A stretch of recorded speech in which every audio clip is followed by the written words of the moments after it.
it definitely was a debate that was more about policy than the first debate. But we remember the first debate was somewhat of a train wreck. They were just talking over one another. And the first debate was noted for the amount of lies made mostly by Trump.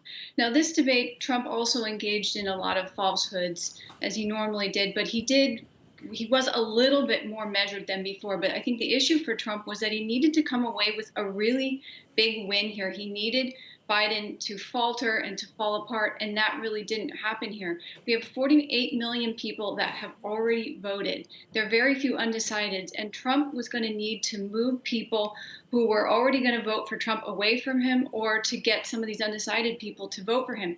And he wasn't really speaking to the rest of the country, to all of the country. He was only really trying to cater to his base, and that's not really going to be enough for him to pull out a win.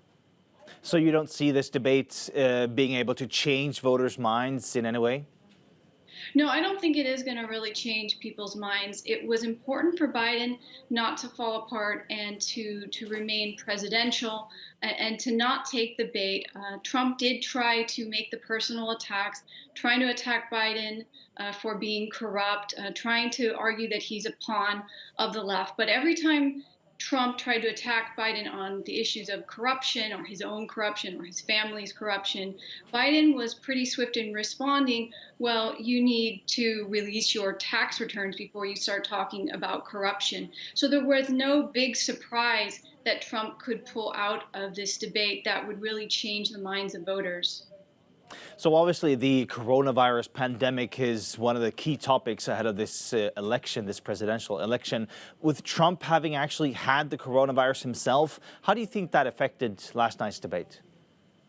Well, it made Trump actually more vulnerable. He was trying to downplay his own bout with the coronavirus and how the country is managing with it. But Biden made it very clear that we are in crisis. As you mentioned in the tape, we're facing a dark winter ahead in the US because Trump has so badly mismanaged it.